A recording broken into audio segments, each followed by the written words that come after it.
insights into copper oxide thin film growth, phase stability, and nanostructural evolution, presented by A.S. Bhattacharya, DMME, CuJ. Slide 1. Welcome to this lecture on simulation-guided insights into the growth of copper oxide thin films. We will explore how computational tools, particularly density functional theory, DFT, and kinetic Monte Carlo simulations, help us understand phase stability and nanostructural changes during film formation on various substrates. Slide 2. Introduction. Copper oxides are vital materials in the fields of electronics, catalysis, and energy storage. However, the phase that forms during thin film deposition, either CuO or CuO, depends strongly on the substrate used. Through this study, we integrate experimental observations with DFT and kinetic Monte Carlo simulations to unravel the mechanisms that guide these transformations. Slide 3. Methodologies. We use 4 main computational techniques.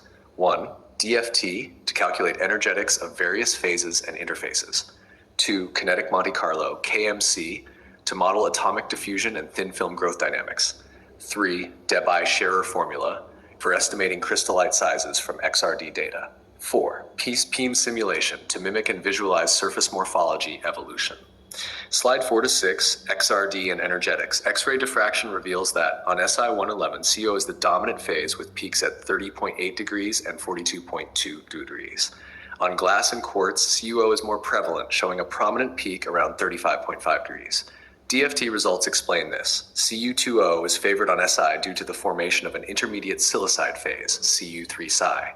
In contrast, glass and quartz surfaces enhance oxidation, stabilizing CuO.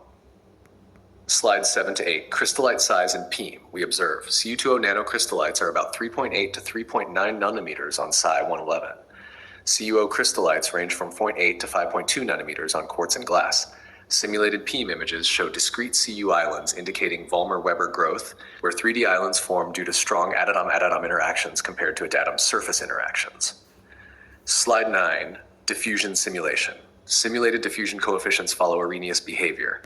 Highest mobility, Cu on quartz, Cu activation energy, Ea equaled 0.35 evolts. Intermediate, Cu on glass, Ea equals 0.38 evols. Lowest mobility, Cu on Si-111, Ea equals 0.45 evolt.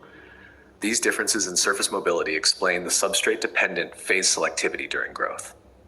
Slide 10, conclusions. Cu-Si interaction promotes Cu2O formation on Si-111. Oxidizing environments on glass and quartz favor. Simulations closely mirror experimental results and provide predictive power for thin film engineering. These insights enable better control over phase and morphology for device applications. Let me know if you'd like this in PowerPoint format.